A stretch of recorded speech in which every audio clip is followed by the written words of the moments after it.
So students, now let us start a new group, noble gas configuration, यानी कि 18 group की बात हम करेंगे। 18 ग्रुप में आप लोगों को एक बहुत अच्छी चीजें देखने को मिलेंगी। अभी तक हमने बहुत सारे कंपाउंड्स की स्टडी करी, बहुत सारे स्ट्रक्चर्स की स्टडी करी, बहुत ग्रुप्स की स्टडी करी। पी ब्लॉक का लास्ट ग्रुप है, और इस ग्रुप की जो लास्ट कॉन्फ़िगरेशन है NH2NP6। NH2NP6 इस ग्रुप की कॉन्फ़िगरेशन होती है।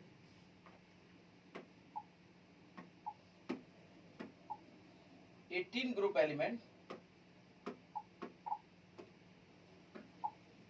NH2NP6, यानी कि सिर्फ हीलियम को छोड़कर, और इसके जो मेंबर होते हैं उनमें आपको बताएं हीलियम, नियॉन, क्रिप्टन, जीनन, रेडन, और एक अभी सिंथेटिक है OG, ऑर्गेनिसॉन। ये आपका OG है, बिल्कुल लास्ट है। हीलियम में ये कॉन्फ़िगरेशन नहीं मिलती है, हीलियम में सिर्फ NH2 कॉन्फ़िगरेशन मिलती है, बाकी सब में ये कॉन्फ़िगरेशन मिलती है। Everyone having NH2NP6। देखिए इसके जो एलिमेंट्स हैं, helium, neon, argon, krypton, xenon, radon and oganesson. यहाँ तक तो हम सभी को याद कराते हैं और करते हैं जो, और ज्यादातर लोग इसको जानते भी हैं। लेकिन ऑर्गेनिसॉन आपका एक न्यू सिंथेटिक एलिमेंट है, रेडियो एक्टिव एलिमेंट है। इसकी हाफ लाइफ भी बहुत ही कम होती है, मिली सेकेंड्स में होती है, इसलिए इसकी केमिस्ट्री को बहुत डिटेल में हमने नहीं काम किया है। आज भी ये है जरूर, लेकिन हम स्टडी करेंगे तो helium, neon, argon, krypton, xenon, radon की ही करेंगे। मैंने आपको जब केमिकल बॉन्डिंग पढ़ा रहा था तो उस केमिकल बॉन्डिंग को पढ़ाने में एक बात बार बार बोली थी कि जिसके 8 होते हैं उसके ठाठ होते हैं, और हर कोई ठाठ चाहता है, इसलिए अपनी आउटर मोस्ट शेल में हर कोई 8 चाहता है। इसको मैंने फॉलो कराया था ऑक्टेट रूल के कॉन्सेप्ट से कि भाई ऑक्टेट रूल का ये जो पूरा की पूरा ऑक्टेट रूल के चारों तरफ दुनिया घूमती रही ना, इसके पीछे जिम्मेदार था ये हीलियम नहीं, नियॉन, आर्गन, क्रिप्टन, जीनन और रेडन। ऑर्गेनिसॉन तो तब तक था नहीं, तो इसके बारे में हम बात ही नहीं करेंगे। ये तो लेटेस्ट एलिमेंट है, 118 इसका है, सिंथेटिक एलिमेंट है। और इन सब के आउटर मोस्ट शेल में 8 इलेक्ट्रॉन थे, और ये सब बड़े रिलैक्स थे, बड़े अनरिएक्टिव थे। इवन तो अब कुछ रिएक्शंस हमें पता भी हो गई हैं जीनॉन टाइप कंपाउंड्स की, और उससे पहले तो किसी की भी कुछ रिएक्शंस ही नहीं पता थी। इस वजह से हम लोग कहते थे यार यही पूरी दुनिया में, केमिस्ट्री की दुनिया में या पूरी दुनिया में सबसे अनरिएक्टिव एलिमेंट्स हैं। और ये एक मोनो एटॉमिक मॉलिक्यूल, अपने आप में एक मॉलिक्यूल भी होते थे, क्योंकि सभी के सभी गैसेस हैं। और आपको बताएं इनका जो अकरेंस है वो भी मैक्सिमम एटमॉस्फेयर से है, एटमॉस्फेरिक अबंडेंस होता है, यानी कि अबंडेंस यानी कि इनका अकरेंस एटमॉस्फेयर से होता है। तो इसका मतलब ये हुआ कि ये इतने ज़्यादा अनरिएक्टिव गैसेस के फॉर्म में बिल्कुल मस्ट और मोनो एटॉमिक गैसेस, किसी से कंबाइंड होने की कोई रिक्वायरमेंट नहीं इनको, तो इनके बड़े ठाठ माने जाते थे। तो एक फंडा निकला ऑक्टेट रूल, मैंने अपनी भाषा में उसे बोला जिसके 8 हैं उसके ठाठ हैं। तो भाई हर कोई दुनिया का एलिमेंट अपने 8 चाहता है, और उसी के ठाठ हो जाएंगे जिसके 8 हो जाएंगे। उसी कॉन्सेप्ट पे, क्योंकि इसकी आउटर मोस्ट शेल में NH2NP6 का कॉन्सेप्ट होता था। NH2 मतलब ऑक्टेट इलेक्ट्रॉन, यानी कि 8 इलेक्ट्रॉन्स का वहां पर कंप्लीट हो जाना। 8 इलेक्ट्रॉन्स का मतलब था जिसके 8 हैं उसके ठाठ हैं, जिसके 8 हैं उसके ठाठ हैं।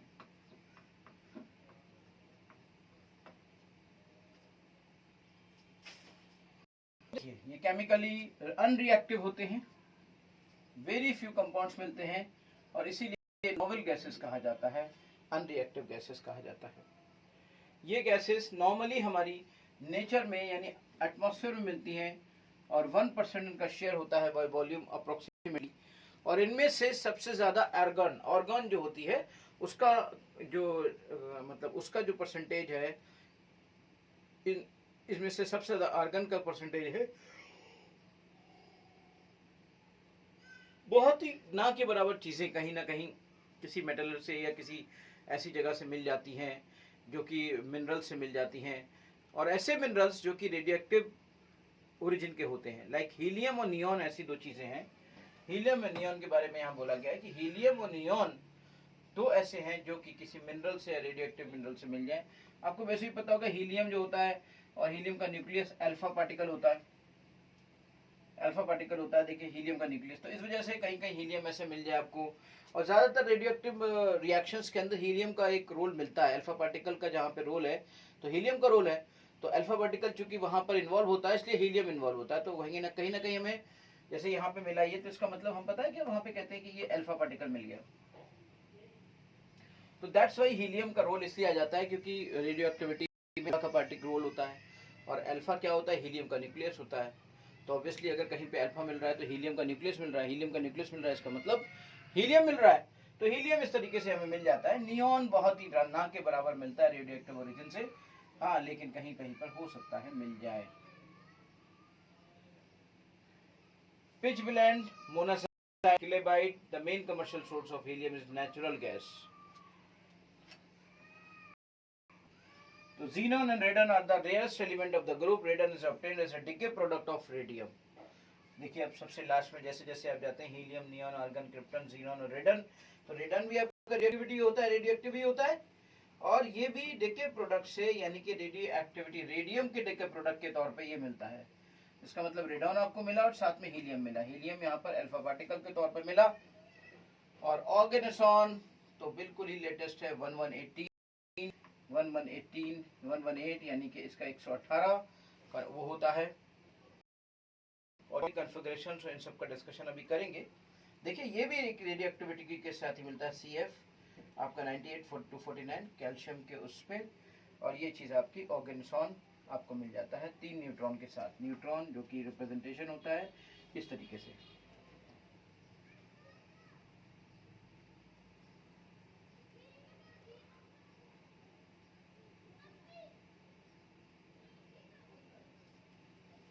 हम सभी का डिस्कशन कर लेते हैं, सभी चीज़ों के लिए किस किस के कहाँ इस तरीके से चीज़ें होती हैं।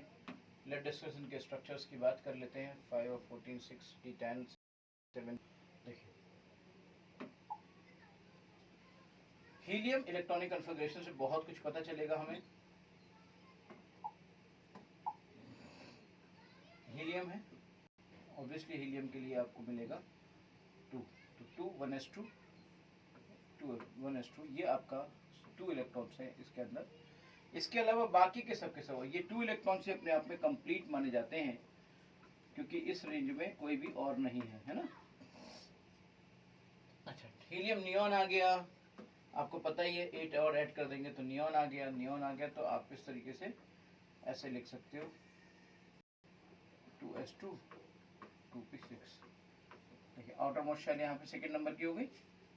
अच्छा, ग्रुप नंबर आपको पता ही है कि ग्रुप नंबर यहाँ पे जो कि हर उसके पहले मैं बताता हूँ आपको 10 प्लस s के इलेक्ट्रॉन प्लस p के इलेक्ट्रॉन। देखिए s के इलेक्ट्रॉन 2 और p के इलेक्ट्रॉन 6, इस तरीके से ये तो सब में आएगा ही आएगा। ये बैलेंस शेल के s और p हैं, तो इस तरीके से ग्रुप नंबर इनका 18 आ गया। पीरियड की बात करें तो पीरियड नंबर में भी बात मैंने आपको बताई थी। पीरियड अगर मुझे निकालना है तो प्रिंसिपल क्वांटम नंबर ऑफ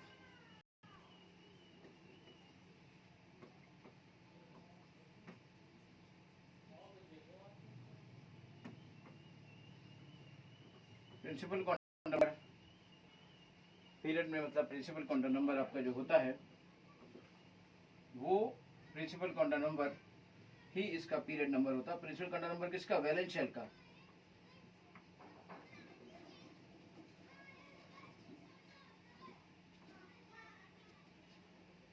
ठीक है,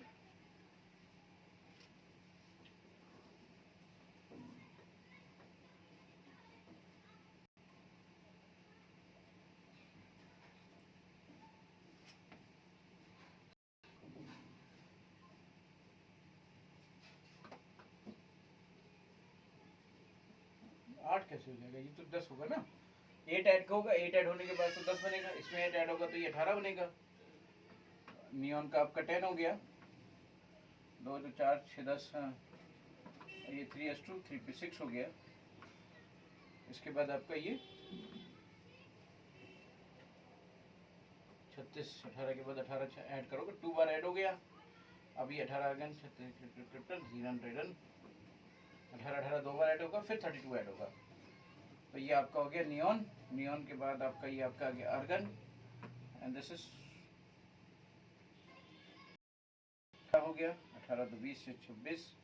यहाँ पे आएगा 3d10, 3d10 4s2 4p6 balance shell में फिर से हमारे वही से इलेक्ट्रॉन, फिर हमारा 18 इलेक्ट्रॉन यहाँ पे जोड़ दीजिए, 54 helium neon argon krypton xenon 54, और ये आपका आ गया क्रिप्टन। यहाँ पे आप ऐड कर दीजिए 4d10 5s2 5p6। इस तरीके से ये आपका जीनॉन आ गया। देखिए हर किसी में आउटर मोस्ट शेल में ये 3rd पीरियड का हो गया, ये 4th पीरियड का हो गया, ये 5th पीरियड का हो गया, और यहाँ पर देखिए 8 इलेक्ट्रॉन 8 इलेक्ट्रॉन 8 इलेक्ट्रॉन 8 इलेक्ट्रॉन हर जगह डेवलप होती चली जा रही हैं। 8 इलेक्ट्रॉन हर जगह से वैसे ही डेवलपमेंट आपका होता जा रहा है, वैसे ही चीजें आपकी चलती जा रही हैं जैसे कि चीजें चलनी चाहिए थी।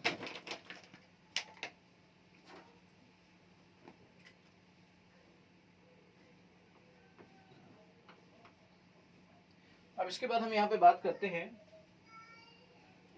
1s2 2s2 2p6 की बात तो हुई थी। हीलियम के बाद क्या आता था, 54 था वो। 54 में अब आप 32 ऐड कर दीजिए। 54 में अगर 32 ऐड करेंगे तो कितना हो जाएगा, 86। तो आर रेडन आपका 86 पे आ जाएगा, 86 पे ऐड जाएगा, और 86 में आपका ये आ जाएगा जीनॉन, और ये वहां पे था आपका 4d, हाँ 4f हो गया, and this is your 4d तो ले चुके हैं हम, 5d10 6s2 और 6p6, ये आपका 6 पीरियड हो गया, और इस तरीके से ये टोटल इलेक्ट्रॉन हो गए। फिर आपका ऑर्गेस्ट्रॉन हो गया आपका, इसमें 32 और ऐड कर दीजिए, 32 ऐड करेंगे तो ये हो जाएगा 118, और इसमें आपका आ जाएगा रेडॉन, ये आपका आ जाएगा 5f14, फिर आ जाएगा आपका 6d 10 और 7s2 7p6। इस तरीके से इसका 7th पीरियड में भी 7 पीरियड बने ना अभी तक, तो 7th पीरियड में आपका ये 6 पीरियड में हो गया, तो ये 7th पीरियड में 7th पीरियड में आपका इसमें भी देखिए 8 इलेक्ट्रॉन्स ही हैं।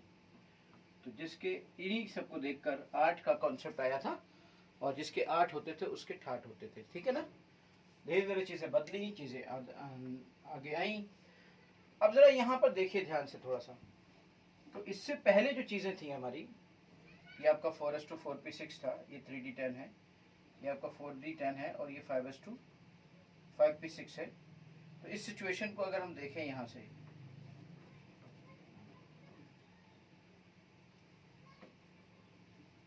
ये सिचुएशन यहाँ से आई आपकी,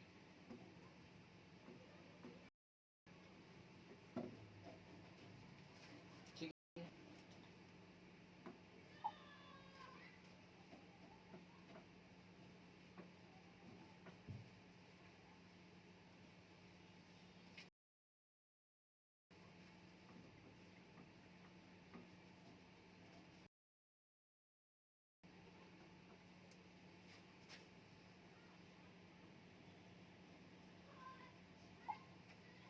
तो हमने ये सब डिस्कशन किया और हम इन चीज़ों को समझा कि टेबल की कॉन्फ़िगरेशन में कहाँ पे क्या होता है, किसके इलेक्ट्रॉनिक कॉन्फ़िगरेशन में क्या होता है। चलिए इनके कुछ ट्रेंड्स को हम लोग डिस्कस करते हैं कि और ट्रेंड्स क्या क्या हैं। ऐसे देखिए ध्यान से, आपने देखा एटॉमिक नंबर का डिस्कशन, अभी हमने एटॉमिक नंबर में सब चीज़ें निकाली, हीलियम का क्या होता है, नियॉन का क्या होता है, देख लीजिए। अब देखिए ना, यहाँ से यहाँ तक 8 ऐड कर दीजिए, इसमें 8 ऐड और दीजिए, फिर आप 18 ऐड कर दीजिए, फिर आप 18 और ऐड कर दीजिए, फिर आप 32 ऐड कर दीजिए, फिर आप 32 फिर ऐड कर दीजिए, बस आगे वाला मिल जाएगा। ये तरीका है इसका, ऐसे तो याद होता नहीं है, ऐसे तो याद होगा नहीं ना, तो तरीका सबसे बता रहा हूँ मैं आपको, टैक बता रहा हूँ। पहले 8 ऐड कर दीजिए, फिर 18 18, फिर 32 32, लगातार देखिए, लगातार एटॉमिक मास बढ़ता जाएगा, लगातार इलेक्ट्रॉनिक कॉन्फ़िगरेशन के बारे में अभी हमने सब जगह किसका क्या इलेक्ट्रॉनिक कॉन्फ़िगरेशन होगा। एटॉमिक रेडियस ऑब्वियसली नीचे से ऊपर से नीचे जाने पर बढ़ती जाएगी, एटॉमिक रेडियस ऑब्वियसली ऊपर से नीचे जाने पर बढ़ती जाएगी। इसके अलावा अगर मैं बात करूं आयोनाइजेशन एंथैल्पी की, तो आयोनाइजेशन एंथैल्पी आपकी सबसे ज्यादा होगी 2372। देखिए हीलियम की आयोनाइजेशन एंथैल्पी सबसे ज्यादा है, बिल्कुल न्यूक्लियस के सबसे करीब है, कंप्लीट ऑक्टेट के तरीके से है, 1s2 को ही कंप्लीट माना जाता है, तो इलेक्ट्रॉन को निकालना सबसे मुश्किल होगा और इसलिए सबसे ज़्यादा एनर्जी यहाँ पे देनी पड़ेगी। उसके बाद धीरे धीरे करके ऊपर से नीचे जाने पर एनर्जी लगातार, आयोनाइजेशन एंथैल्पी लगातार कम होते हुए, वैसे तो ना इनको देने की ज़रूरत है ना इसको लेने की ज़रूरत है, लेकिन बहुत हाई करोगे तो फिर ऐसा हो सकता है। इलेक्ट्रॉन गेन एंथैल्पी की अगर मैं बात करूँ तो इलेक्ट्रॉन गेन एंथैल्पी वैसे तो सब जगह फर्स्ट इलेक्ट्रॉन गेन एंथैल्पी सब जगह नेगेटिव होती है, लेकिन अगर इसकी आप बात करो तो ये तो बिल्कुल टेंडेंसी रखता ही नहीं है कि अपने इलेक्ट्रॉन को ये किसी के इलेक्ट्रॉन को ले, इसके अंदर ये तो बिल्कुल टेंडेंसी नहीं है, तो ये लेना ही नहीं चाहता। लेकिन बहुत ज़बरदस्त एनर्जी दोगे, यानी उल्टा देना पड़ेगा, देकर अगर ज़बरदस्ती आप एंटर कर रहे हो तो भैया कुछ भी हो सकता है एनर्जी के दम पर। हीलियम में थोड़ी सी कम होती है क्योंकि न्यूक्लियस बहुत करीब होता है। सबसे ज़्यादा हमें यहाँ पर देखना पाए कि ये जो पॉजिटिव सबसे ज़्यादा एनर्जी हमें जो देनी पड़ रही है वो नियॉन में देनी पड़ रही है, नियॉन में। अच्छा, फिर नीचे जाकर तो साइज बढ़ता चला जाता है, तो थोड़ा ढीलापन आ जाता है। लगभग देखिए बहुत डिफरेंस नहीं है, बहुत ज़्यादा डिफरेंस नहीं है, लेकिन नियॉन में सबसे में यहाँ पे देखिए इलेक्ट्रॉन गेन एंथैल्पी का मतलब होता है इलेक्ट्रॉन का रिलीज होना। फर्स्ट इलेक्ट्रॉन गेन एंथैल्पी में तो नेगेटिव होता ही होता है, एनर्जी रिलीज होती ही होती है, लेकिन ये आप यानी ये क्वेश्चन बन गया कि ऐसी कौन से ऐसे एलिमेंट्स हैं जिनमें फर्स्ट इलेक्ट्रॉन एंथैल्पी भी पॉजिटिव होती है। देखिए कई जगह पर first electron enthalpy, second electron enthalpy positive हो सकती है, थर्ड इलेक्ट्रॉन एंथैल्पी तो पॉजिटिव होती ही होती है, लेकिन first electron enthalpy, electron gain enthalpy आपकी नेगेटिव होती, नॉर्मली एनर्जी रिलीज करती है, लेकिन इसमें एनर्जी को पहले उसमें जॉब करना पड़ेगा, देना पड़ेगा, क्योंकि ये इलेक्ट्रॉन देना ही नहीं चाहता, इलेक्ट्रॉन लेना भी नहीं चाहता। डेंसिटी देखिए रहे आप लगातार बढ़ते हुए, मेल्टिंग पॉइंट लगातार बढ़ते हुए, बॉइलिंग पॉइंट लगातार बढ़ते हुए।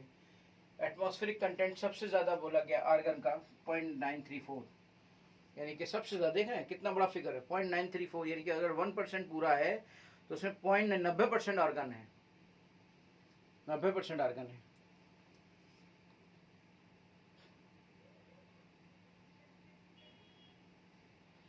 बाकी का इलेक्ट्रॉनिक कॉन्फ़िगरेशन का हम डिस्कशन कर चुके हैं, आयोनाइजेशन एंथैल्पी का हम डिस्कशन कर चुके हैं, और एटॉमिक रेडियाई का हम डिस्कशन कर चुके हैं, इलेक्ट्रॉन गेन एंथैल्पी का डिस्कशन हम कर चुके हैं। हमने अभी भी बताया आपको कि ये लेना नहीं चाहती, ये किसी इलेक्ट्रॉन को लेना नहीं चाहते, ज़बरदस्ती इनके अंदर आप करो तो लार्ज पॉजिटिव वैल्यूज़ की वजह से कोई एंटर करा दो, दैट इज़ डिफरेंट थिंग।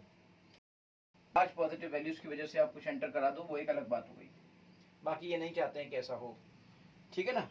अब अगर मैं यहाँ पे इसकी बात करता, अब चलिए मैं इसकी फिजिकल प्रॉपर्टीज़ की बात करता हूँ, इसके बेस हम चीज़ों को आगे लेके चलते हैं। बाकी तो हम सब डिस्कस कर ही चुके हैं, इससे अच्छा है कि क्वेश्चंस करेंगे इसके ना।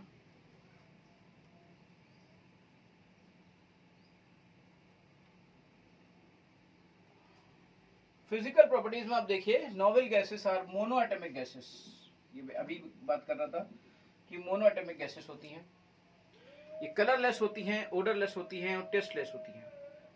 कलरलेस होती हैं, ओडरलेस होती हैं और टेस्टलेस होती हैं। They are sparingly soluble in water, यानी वाटर में बहुत ही ना के बराबर होती हैं। उनका मेल्टिंग पॉइंट बहुत कम होता है। क्यों कम होता है? क्योंकि इसमें कोई और तरह का कोई इंटरेक्टिव फोर्सेस नहीं होते हैं, सिर्फ वीक डिस्पर्जन फोर्सेस होते हैं, वीक डिस्पर्जन फोर्सेस होते हैं। The only type of interatomic interaction of these elements is weak dispersion forces. Helium का सबसे कम लोएस्ट बॉइलिंग पॉइंट होता है, और आपको बताएं सबसे कम लोएस्ट बॉइलिंग पॉइंट हीलियम का होता है। सो कैन यू इमेजिन कि दुनिया में किसी भी सब्सटेंस के कंपैरिजन में इसका बॉइलिंग पॉइंट सबसे कम होता है। देखिए हीलियम का बॉइलिंग पॉइंट 4.2 केल्विन, मतलब -269 degree centigrade. Oh my God. और किसी भी नॉन सब्सटेंस का इससे कम बॉइलिंग पॉइंट नहीं होता है।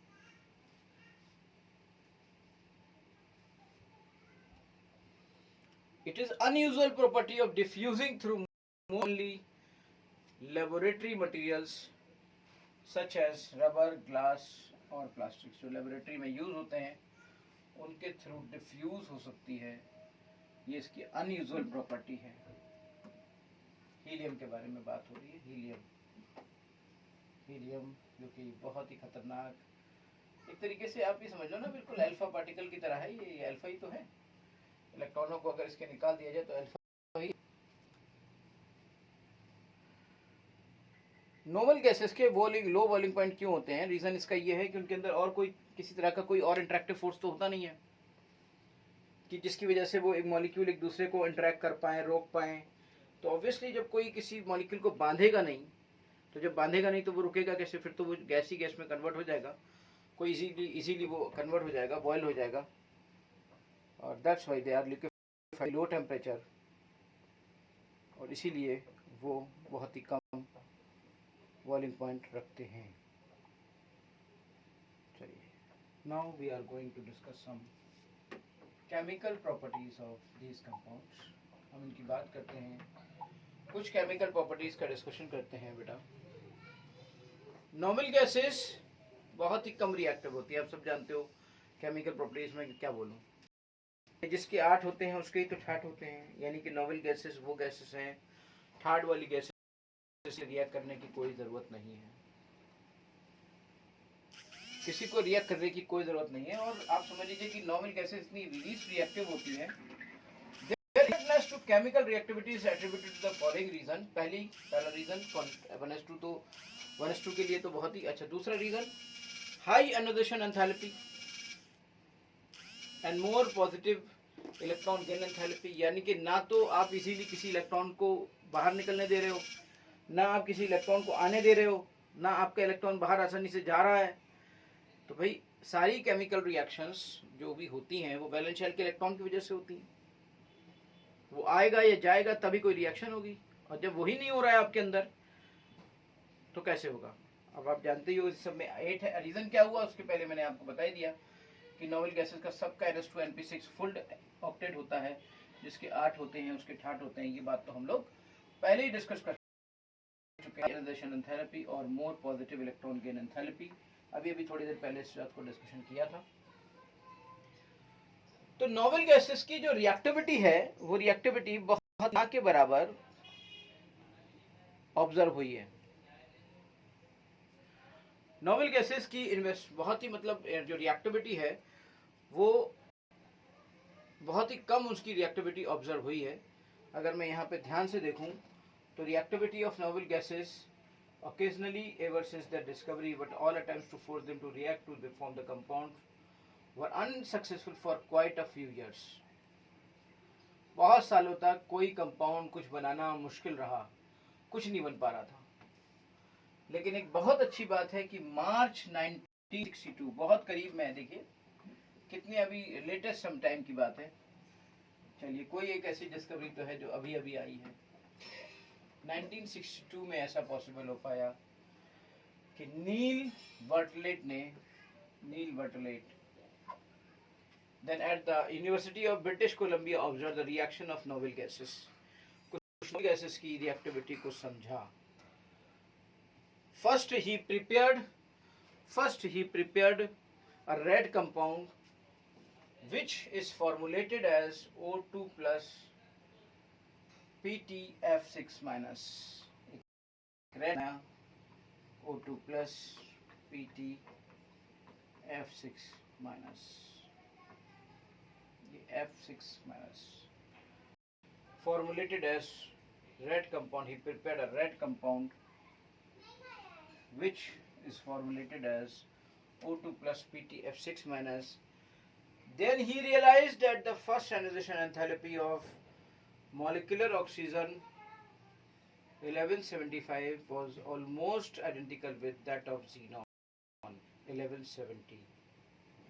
He made efforts to prepare same type of compound with xenon and was successful in preparing another red color compound Xc plus PTF6 minus by mixing PTF6 and xenon। समझ गए? ये बिल्कुल वैसी ही कहानी है जैसी कहानी आपने कभी फ्रेडरिक बोलर के बारे में सुनी थी कि भैया वो कोई भी और इनऑर्गेनिक नहीं बन पा रहा था सैकड़ों सालों तक। लेकिन एक दिन फ्रेडरिक बोलर ने देखा कि एक इनऑर्गेनिक कंपाउंड से ऑर्गेनिक कंपाउंड अमोनियम साइनेट से NH4CNO से NH2CO NH2 यूरिया, यानी कि यूरिन में स्मेल आती है, वो स्मेल आई तो उसको चेक किया तो पता चला यूरिया है जो कि ऑर्गेनिक कंपाउंड होता है। इस तरीके से बिल्कुल देखिए बड़ी ही काबिलियत की बात है, इन्होंने बड़ा ही दिमाग, एक कंपाउंड इन्होंने बनाया था रेड कलर का O2 प्लस PtF6-। अब मॉलिक्यूलर ऑक्सीजन बहुत ही स्टेबल होता है, ये मॉलिक्यूलर ऑक्सीजन था, और मॉलिक्यूलर ऑक्सीजन से इलेक्ट्रॉन निकालना मतलब हाई आयनाइजेशन एंथैल्पी देना, और उतनी ही आयनाइजेशन एंथैल्पी ज़ीनॉन से इलेक्ट्रॉन निकालने में भी यूज हो रही थी।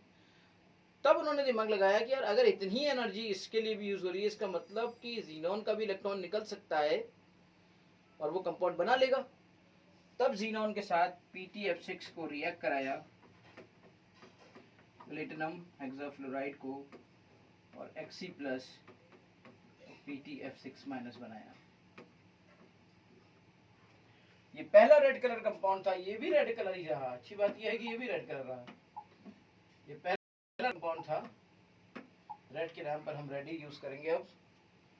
पहला रेड कलर कंपाउंड था ये देखिए रेड कलर कंपाउंड, और वैसे भी रेड खतरे का निशान होता है, तो इसका मतलब रेड है आपका ज़ीनॉन।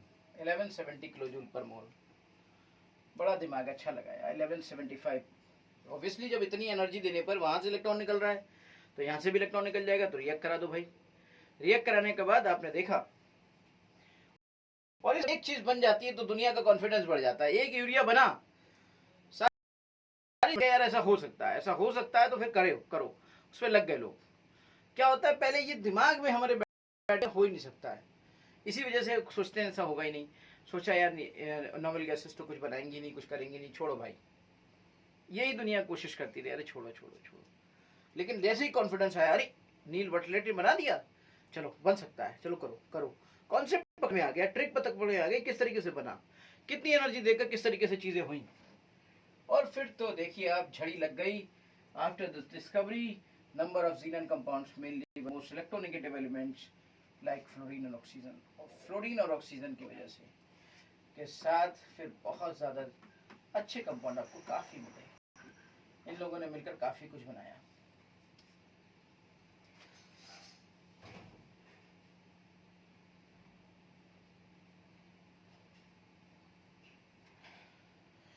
तो जीनॉन के सबसे ज्यादा कंपाउंड हमें मिले, क्योंकि जीनॉन का देखो सब कहानी क्या है, इलेक्ट्रॉन के निकालने की कहानी है। इलेक्ट्रॉन की कहानी सबसे कहानी है। देखो यहाँ पे जीनॉन का इलेक्ट्रॉन निकल गया तो कहानी बन गई। अब क्रिप्टन का इलेक्ट्रॉन ही नहीं निकल रहा है, रेडन का इलेक्ट्रॉन ही नहीं निकल, है ना। रेडन के कोई कंपाउंड आज तक आइसोलेट नहीं किया गया। वैसे उनकी थोड़ी सी प्रॉपर्टी थोड़ी रेडियोएक्टिव ज्यादा है, तो उसकी रेडियो केमिस्ट्री अलग होगी। क्रिप्टन की अगर बात करें तो क्रिप्टन में हाँ एक डाईफ्लोराइड जरूर बना है, जिसको हमने देखा है, बाकी बहुत ही रेयर कंपाउंड्स उसके भी मिलते हैं। इसका मतलब ये हुआ भाई, अगर हमारे कंपाउंड बनाने की इज्जत और लाज कोई रख रहा है तो वो केवल और केवल हमारा ज़ीनॉन है, जिसने बहुत अच्छे से चीज़ों को समझा। देखिए, only identified compound of RnF2 भाई, वो तो रेडियो एक्टिव ट्रेसर टेक्निक है, मतलब रेडियो एक्टिव सिस्टम है उसका, तो उसकी तो रेडियो केमिस्ट्री अलग ही है। इवन की कोई भी नो ट्रू कंपाउंड, कोई भी ऐसी अनस्टेबल कंपाउंड हो रहा है, लेकिन आज तक आर्गन, नियॉन या हीलियम के कोई भी कंपाउंड नहीं मिल पाए। हो सकता है आगे मिल जाए, चीजें हो जाए, नॉट येट। तो कुल मिला के बस ज़ीनॉन ही ज़ीनॉन है। क्रिप्टन ने एक आध बना दिया, रेडन ने कोई रेडियोएक्टिव बना दिया, बस का मान लो क्रिप्टन KF2 KrF2, और बस बाकी सब बेकार है दुनिया। खैर चलिए, ज़ीनॉन के कंपाउंड्स के बारे में भी बात करेंगे। ज़ीनॉन के कंपाउंड्स के बारे में बात करेंगे, ज़ीनॉन और फ्लोरीन के कंपाउंड्स को पहले देखेंगे, फिर ज़ीनॉन और ऑक्सीजन के कंपाउंड देखेंगे, फिर ज़ीनॉन, ऑक्सीजन और फ्लोरीन के कंपाउंड्स को देखेंगे। ज़ीनॉन और फ्लोरीन के कंपाउंड्स की बात करें तो xenon form 3 binary fluorides, XeF2, XeF4, XeF6। XeF2 कैसे बनाता है वो, XeF2 कैसे बनाता है, XeF4 कैसे बनाता है, XeF6 कैसे बनाता है। पहली बात XeF2, XeF4, XeF6 direct relation, अभी इन सब के रिलेशन के स्ट्रक्चर्स की, इनकी ज्योमेट्री की डिस्कशन करेंगे। XeF2 कैसे बनता है? जहां जब भी कभी Xc और F2 आपको रिएक्ट कराए और जीनॉन को एक्सिस में ले लिया जाए तब XeF2 बनेगा। और जीनॉन और फ्लोरीन में अगर F2 को एक्सिस में ले लिया जाए, यानी कि 1:5 के रेशियो में, 5 आपका 5 टाइम्स फ्लोरीन हो, 1 टाइम आपका जीनॉन हो, तो XeF4 बनेगा। और 1 टाइम आपका जीनॉन हो, 20 टाइम्स आपकी फ्लोरीन हो, तो XeF6 बनेगा। देखिए, जीनॉन अगर एक्सिस में ले लिया तो XeF2 बनेगा। जीनॉन और फ्लोरीन अगर आपने ले लिया 1:5, यानी ये 1 है तो ये 5 है, 1:5 के रेशियो में ले लिया तो ये आपका XeF4 बनेगा। और अगर ये आपका 1 है और ये 20 टाइम्स आपने ले लिया तो ये XeF6 बनेगा। XeF6 को दूसरे तरीके से भी देखा गया कि XeF4 के साथ अगर O2F2 को रिएक्ट कराया जाए, O2F2 के बारे में मैं आपको बता चुका हूँ, जहां पर ऑक्सीजन पॉजिटिव ऑक्सीडेशन स्टेट दिखाती है O2F2, OF2 और O2F2। ऑक्सीजन जहां पर पॉजिटिव ऑक्सीडेशन स्टेट दिखाती है वो दुनिया के 2 कंपाउंड है, एक है OF2 और एक है O2F2। यहाँ पर ऑक्सीजन +1 पर होती है, फ्लोरीन तो हमेशा -1 पर ही होती है। और इस तरीके से XeF6 यहाँ पर भी बन गया।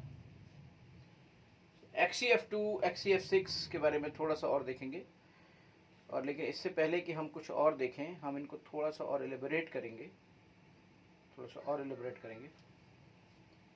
इनके स्ट्रक्चर्स को देखेंगे, इनकी चीज़ों को समझेंगे।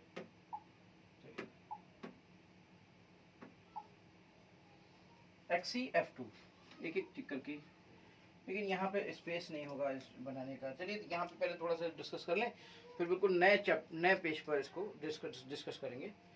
देखिए, XeF2 और XeF4 कलरलेस क्रिस्टलाइन सॉलिड्स हैं। सबलाइम रेडिली मतलब एकदम से सब्लिमेशन इनका हो जाता है, तुरंत ये गैस में चले जाते हैं एट 298 केल्विन रूम टेम्परेचर पे, ये एकदम से गैस में चले जाएंगे। ये सारे के सारे कंपाउंड गैस में बन जाएंगे रूम टेम्परेचर पर, 298 रूम टेम्परेचर का। They are powerful fluorinating agents. अभी क्या होते हैं फ्लोरीनेटिंग एजेंट्स? जहां पर जैसे फ्लोरीन नहीं बन रही है तो वहां पर फ्लोरीनेटिंग एजेंट्स डाले जाते हैं ना। आपको याद आया कि नहीं आया? जैसे आपका RCl, RBr बहुत आसानी से बनाना, लेकिन ऑर्गेनिक कंपाउंड के अंदर अगर आप एल्काइल फ्लोराइड बनाना चाहते हो तो इजीली नहीं बन पाता, क्योंकि अगर सिंपली आप फ्लोरीन की रिएक्शन कराते हो ना हाइड्रोकार्बन के साथ, तो वहां पर वो एक्सप्लोसिव हो जाता है। तो उसके लिए हमें जरूरत पड़ती है फ्लोरीनेटिंग एजेंट्स की, और फ्लोरीनेटिंग एजेंट्स उसको सपोर्ट करते हैं और वहां पर F को ले आते हैं। ये फ्लोरीनेटिंग एजेंट्स हैं, यानी कि XeF2, XeF4, XeF6 आपके फ्लोरीनेटिंग एजेंट्स हैं। एक और खास बात है इनकी कि ये जो है बहुत ही जल्दी हाइड्रोलाइज हो जाते हैं, इवन की मतलब बहुत बूंद भी, छींटा भी डाल दोगे, पानी का एक हल्का सा बूंद भी डाल दोगे तो ये हाइड्रोलाइज हो जाएंगे। और हाइड्रोलाइज होकर ये तुरंत HCHF और ऑक्सीजन निकाल देते हैं, यानी कि ये पानी की इनकी बड़ी खतरनाक दुश्मनी है भाई। देखो तो ट्रेसेस ऑफ वाटर, मतलब ट्रेसेस ऑफ वाटर का मतलब जानते हो? बस यूं छलका दिया। तो ये आपका XeF2 है, जो कि वाटर के साथ आपका रिलेट जैसे ही करेगा वैसे तुरंत जीनॉन इससे अलग हो जाएगा और HF और ऑक्सीजन गैस निकल जाएगी। चलिए अब हम स्ट्रक्चर्स की बात करते हैं इनके। जैसे यहाँ पे जीनॉन फ्लोराइड्स के स्ट्रक्चर की बात आई, और जीनॉन फ्लोराइड के स्ट्रक्चर्स को इन्होंने दिया VSE पेयर के थ्रू समझाने की कोशिश की। हम इसमें जब यहाँ के स्ट्रक्चर्स की बात आ रही है तो अब हम स्ट्रक्चर्स पे डिटेल पे वर्क करेंगे, और स्ट्रक्चर पे डिटेल में वर्क करने के लिए यहाँ पे वर्क नहीं करेंगे, वहां जाएंगे।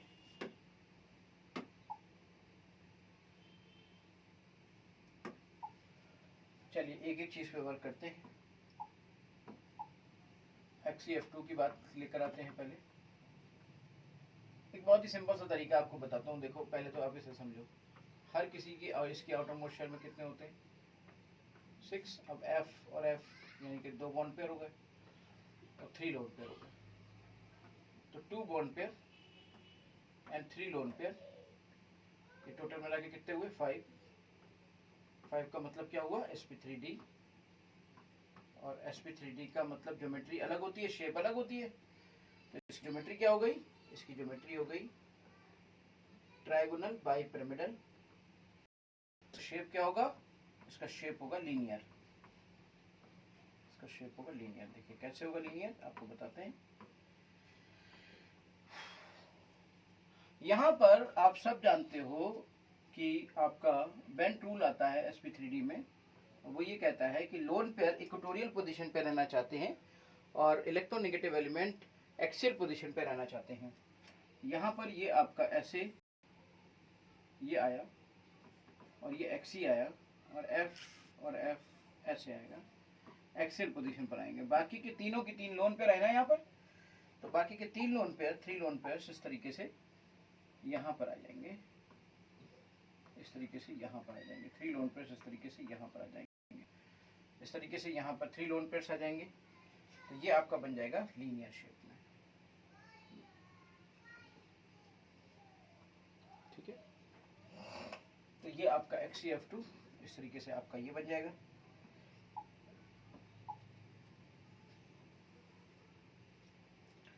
फिर हम बात करेंगे XCF4 की।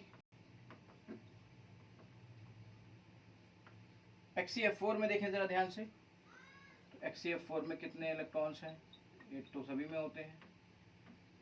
अब इसमें F ऐसे ही निकाल लो, एक आसान तरीका। एक और मैथमेटिकल तरीका भी बताया था, मान लीजिए ये 4 सिग्मा हो गए,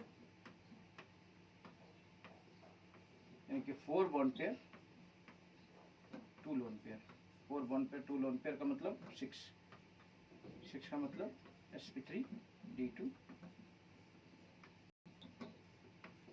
sp3d2। लेकिन यहाँ पर अब देखिए इसकी जो ज्योमेट्री होगी वो कौन होगी, ज्योमेट्री ऑक्टाहेड्रल होगी, ज्योमेट्री इनकी ऑक्टाहेड्रल होती है। और यहाँ पर जो शेप होगा वो क्या होगा, जो शेप होगा वो बेसिकली शेप आपको यहाँ पे कह सकते हो, शेप आपका स्क्वायर प्लेनर होगा। कैसे बनेगा ये शेप, इसका डिस्कशन करते हैं हम लोग। शेप आपका स्क्वायर प्लेनर होगा।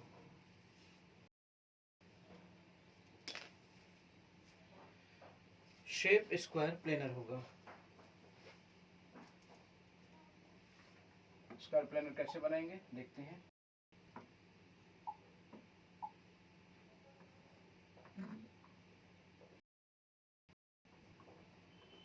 XCF4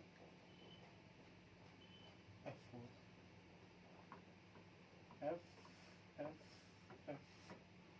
और XCF4 और इस तरीके से ये आपका पे ये आ जाएगा, ये लोन पे ये आ जाएगा। इस तरीके से ये आपका स्क्वायर प्लेनर बन जाएगा।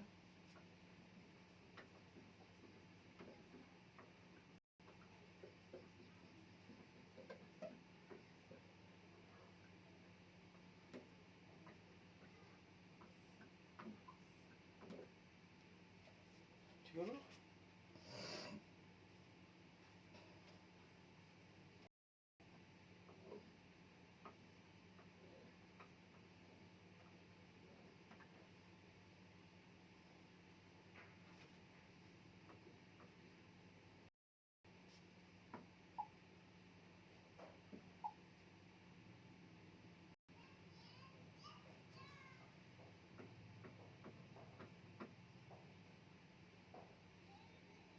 अब हम बात करते हैं XCF6 की। XCF6 में क्या होता है, लेट्स सी। XC के कितने होते हैं, F6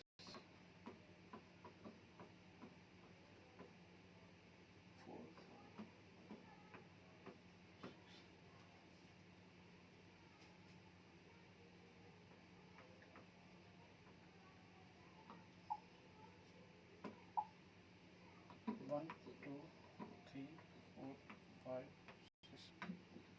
6 bond pair, 1 lone pair, 6 bond pair 1 lone pair आपका आया। 6 बॉन्ड पेयर और 1 लोन पेयर अगर आपका आ गया तो इसका मतलब यहाँ से चीज़ें निकल के आएंगी, टोटल मिला के 7 का मतलब क्या हुआ, 7 का मतलब हुआ sp3d3।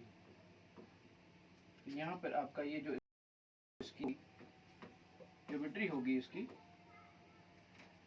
पेंटागनल बाइपिरामिडल, और इसका जो शेप होगा वो शेप होगा डिस्टॉर्टेड ऑक्टाहेड्रॉन, डिस्टॉर्टेड ऑक्टाहेड्रॉन।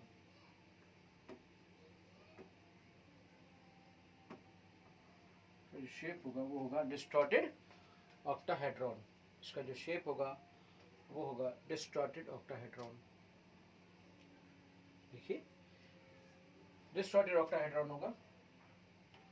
थोड़ा सा अब ये चीजें मैंने इनको इत्मीनान से देख लीजिए, समझ लीजिए, इत्मीनान से देख लीजिए, समझ लीजिए। XCF6 का कैसे निकाला गया, बहुत ही सिंपल तरीके बताए हैं। मैथमेटिक्स का तरीका भी था मेरे पास, लेकिन मैंने मैथमेटिकल वे यूज़ नहीं किया। जैसे मैथमेटिकल वे अगर मैं यूज़ करता तो क्या करता बताऊँ, ये आपका 8 होता, ये आपका 42 हो जाता, 7 6 50 होता, 8 से डिवाइड में करता, 8 6 48 करता, 2 बचता, 2 से 2 करता, 2 1 करता, 6 1 7, 6 1 पेयर 1 लोन पेयर। ऐसे देखिए, ये तरीका चाहो ये कर लो, ये तरीका चाहो ये कर लो। इससे पहले वाले में भी मैं क्या करता, अगर मैथमेटिकल तरीका अपनाता तो क्या करता, देखो 8 और प्लस 7 4 8 तो कितना होता 36। क्या करता 8 8 4 32, कितना बचता 4 2 2 देखो 4 1 पेयर 2 लोन पेयर। कितना आसान है, ऐसे निकाल लेते हैं आराम से। अगर यहाँ पे मुझे निकालना होता मैं क्या करता मैथमेटिकल वे में, 8 7 4 22, 22 को आप डिवाइड करो, 8 2 16, 6 आया, 2 3 6, तो 2 1 पेयर और 3 लोन पेयर। इस तरीके से ये आ जाता है, 2 1 पेयर और 3 लोन पेयर, इस तरीके से ये आ जाता है।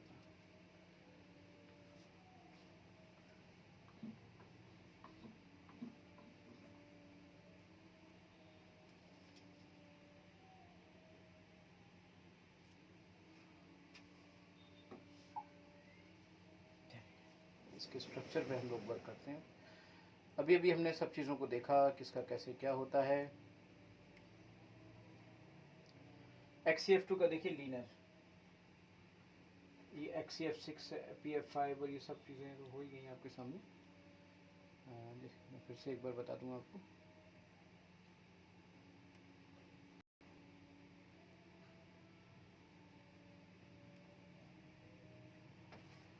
Xenon fluorides react with fluoride and acceptor to form cationic species and fluoride and donates to form fluoroanions, है ना। SbF5 ये सब आपका फ्लोरिनेटिंग एजेंट्स होते हैं। तो XCF2 आपका इसके साथ PF5 के साथ रिएक्ट करता है, XCF और PF6 बना देता है, प्लस माइनस दोनों। XCF4 SbF5 के साथ करता है। हाँ, यहाँ पर कौन सा जिसमें पॉजिटिव मेटल के साथ पॉजिटिव होता है, नेगेटिव होता है, हाँ ये चीज़ आई, मेटल के साथ नेगेटिव होता है, ये चीज़ आई। तो ये आपका प्लस पे क्यों प्लस 5 ही रहेगा, प्लस नेगेटिव कहाँ जाएगा, ठीक है। इसके बाद F6 किसी मेटल के साथ, मेटल के फ्लोराइड के साथ अगर रिएक्ट करता है तो M प्लस और XCF7 माइनस यहाँ से बन सकता है। इस पर एक क्वेश्चन बेस्ड आ सकता है। इसमें अगर आप देखें, ये जो स्ट्रक्चर्स की बात आ रही है, लेट्स सी द स्ट्रक्चर्स। हम लोग थोड़ा सा स्ट्रक्चर को देखते हैं।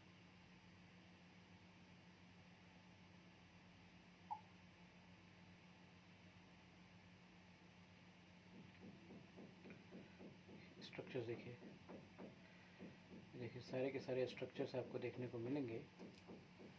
ये स्ट्रक्चर्स आप देख रहे हो, ये तो अभी हमने डिस्कस किया ही था पूरा। हमने ये कहा था ना, ये आपको याद होगा, अब ये बनाया था ट्रायंगल, ट्रायंगल बेस पर यहाँ पे लोन पर दिखाए थे, ये सब किया था। तो आपको याद होगा ये जीनॉन फ्लोराइड अभी हमने डिस्कस किया था। XCF4 में एक लोन पर ऐसे ऊपर दिखाया था, एक लोन पर दिखाया था, एक लोन पर नीचे दिखाया था, और ये आपके स्क्वायर बेस पर स्क्वायर प्लेनर को डेवलप किया गया था, है ना। फिर इसके आगे XCF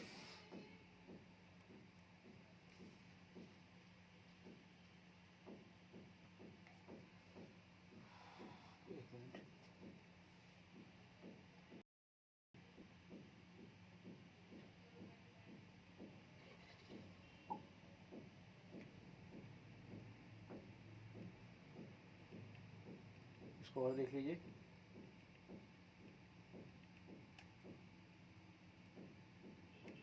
इनको देख लीजिए आप, ये सब भी मैं आपको पूरे बता चुका हूँ। XCF6 के बारे में पूरा हेडर, XCF6 का भी हम लोग कर रहे थे, है ना। तो XCF6 का भी डिस्कशन हम लोग किया था, ठीक है। अब स्क्वायर पिरामिडल, ये कौन है? XCOF4। इसका और देखिए मैं आपको अभी तरीका बता देता हूँ। XCOF4 देखिए, XCOF4 है। अब इसमें एक बात ध्यान दें आप, बैलेंस इलेक्ट्रॉन निकालें। ऑक्सीजन जीरोन के कितने 8, ऑक्सीजन के कितने 6, इसके कितने 7 4 28, 8 6 14, 14 और 28 42। एक काम करिए, 42 को 8 से डिवाइड करिए, 8 5 40, 2 बचा, 2 से 2 को डिवाइड किया, 2 1 2 यानी 5 बॉन्ड पेयर और 1 लोन पेयर। अब 5 बॉन्ड पेयर आ गए और 1 लोन पेयर आ गया। अब बताइए, देखिए 5 bond pair, bond pair, bond pair, bond pair का मतलब होता है सिग्मा। तो अब जब ऑक्सीजन होगा तो ऑक्सीजन को डबल बॉन्ड के साथ ही जोड़ेगा ना, तो ऑक्सीजन देखो डबल बॉन्ड के साथ जुड़ गया और बाकी सब सिंगल बॉन्ड के साथ जुड़ गए। एक तरीका ये। अब बिल्कुल सिंपल तरीका दूसरा आपको बताओ, बहुत ही सिंपल सा कॉन्सेप्ट। जैसे देखो ये 6 ऐसे ऐसे ऐसे, तो ऑक्सीजन को डबल बॉन्ड के साथ ऐसे जोड़ दो और बाकी 4 है ना, 1 2 3 4 ऐसे कर दो, 4 बॉन्ड पेयर, पाई को लेना नहीं है तो 5 बॉन्ड पेयर और एक ही है, तो 5 और 1 6। 6 का मतलब क्या हुआ? 6 का मतलब हुआ sp3d2 और एक लोन पेयर है। तो स्क्वायर के बेस पर देखिए, स्क्वायर का बेस है और स्क्वायर के बेस पर एक ऊपर ये लगा हुआ, नीचे एक लोन पेयर है, तो एक पिरामिड बना। क्योंकि पिरामिड अगर आप बनाओगे तो कैसे बनाओगे? पिरामिड ऐसे तो बनाओगे, ऐसे ऐसे ऐसे ऐसे, तो ये स्क्वायर पिरामिड बन गया। इसको मैंने और एलिब्रेट कर दिया आपको। अब कहते हैं XCO3 की। XCO3 में वैसे देखो ध्यान से, तो ऑक्सीजन डबल बॉन्ड ही बनाएगा ना, तो डबल बॉन्ड बना दो, तो 3 sigma pi sigma pi sigma pi, केवल सिग्मा ही तो लेना है एडिशन में। 3 sigma bond pair plus 1 lone pair, यानी कि 1 लोन पेयर, इन टोटल मिलाकर हाइब्रिडाइजेशन निकल कर आया sp3। तो ऐसा sp3 में कि 3 बॉन्ड पेयर हो, एक लोन पेयर हो, वो तो पिरामिडल शेप को रिप्रेजेंट करता है ना। यहाँ पर ये जो शेप बनेगी ये पिरामिडल शेप बनेगी। तो यहाँ पर ये जो शेप बनेगी ये एक पिरामिडल शेप बनेगी। दिस इज, ये आपकी पिरामिडल बनेगी बेटा, XCO3 की पिरामिडल शेप बनेगी। कैसे बनेगी जरा फिर से एक बार समझिए। अब इसको एक बार मैथमेटिकल तरीके से देखते हैं। जीनोन O3, जीनोन में आपके 8 हैं, ऑक्सीजन में आपके 8 हैं, आउटर मोशन में कितने 6 6 3 18, तो टोटल मिला के 26 8 से डिवाइड कर दिया, 8 3 24, 2 2 1 2, 3 1 पे 1 लोन पे। ये मैथमेटिकल तरीका, ऐसा तरीका, ऐसी ट्रिक है मैथमेटिक।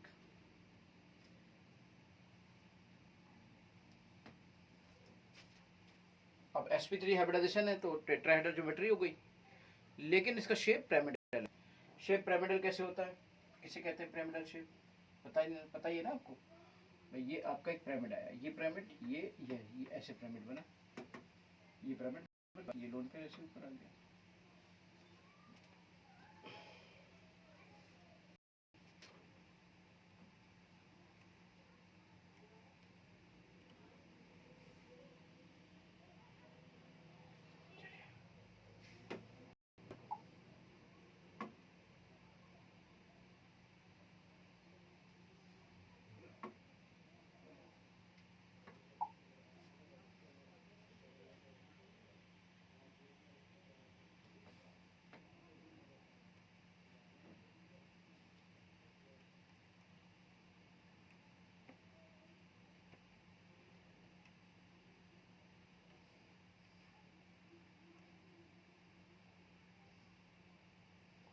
तो हमने देखा जीनॉन और ऑक्सीजन के कंपाउंड्स को, और जीनॉन और ऑक्सीजन के कंपाउंड्स की स्टडी करी। थोड़ा और ध्यान से देखते हैं।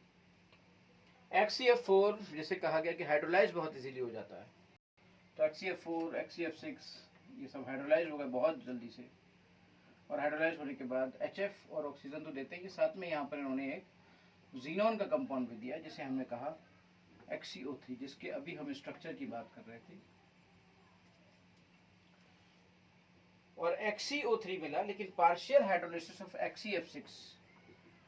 XCF6 की अगर पार्शियल हाइड्रोलिसिस की जाए तो एक कंपाउंड मिलता है XCO4। चलिए अभी इसका भी बनाते हैं हम लोग। और अगर थोड़ा हाइड्रोलिसिस की जाए और तो हमें मिलता है XCO2F2। तो बाकी के स्ट्रक्चर तो सबके हो गए। अभी XCOF4 का भी हो गया, XCO2F2 का नहीं हुआ ना, उसको भी बनाते हैं। XCO2F2 और XCOF4 को फिर से एक बार बनाते हैं, यहाँ पे बनाते हैं।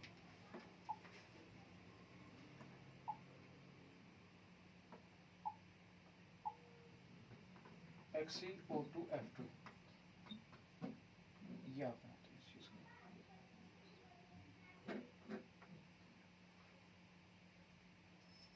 अब जीनोन है आपका, xenon oxygen, xenon fluoride XCO2F2, फिर से बोल करिए। इसका कितना होगा 8, इसका कितना होगा 12, इसका कितना होगा 7, होंगे 34 में आप ऐसे करिए 8 से 8 4 2 आया, 4 बॉन्ड पे 1 लोन पे, 4 पेयर और 1 लोन पेयर।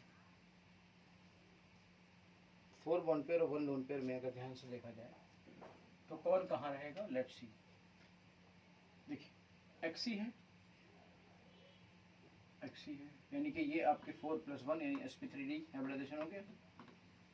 sp3d हाइब्रिडाइजेशन हो गया तो इसमें आप अगर देखें तो इसकी ज्योमेट्री क्या होगी, ज्योमेट्री होगी ट्रायगोनल बाइपिरामिडल, और इसकी जो शेप होगी वो क्या होगी, इसका शेप होगा सीसॉ की तरह होता है इसका शेप। कैसे, लेट्स सी। जैसे सपोज करो ये आपका XC यहाँ पे आएगा। अब O2F2 सबसे हाई एलिमेंट कहाँ रहना पसंद करेगा, एक्सियल पोजीशन पे, ये एक्सियल पोजीशन पे रहेगा। ठीक, एक लोन पेयर कहाँ रहना पसंद करेगा, इक्वेटोरियल पर, लोन पेयर आ गया। डबल बॉन्ड कहाँ रहना पसंद करेगा, ऑक्सीजन कहाँ रहना पसंद करेगा, ऑक्सीजन हमारा, अब उसके लिए यही तो जगह बची, ऑक्सीजन यही तो जाएगा। ये क्या बन गया, इट बिकम सीसॉ।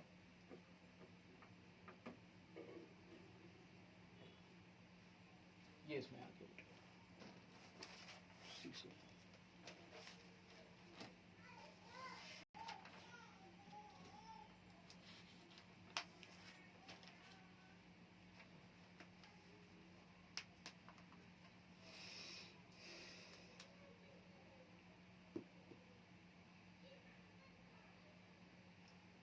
चलिए अब हम XCO2F2 की बात कर लेते हैं, XCOF4 की बात कर लेते हैं, फिर से ये सारी बातें कर लेते हैं।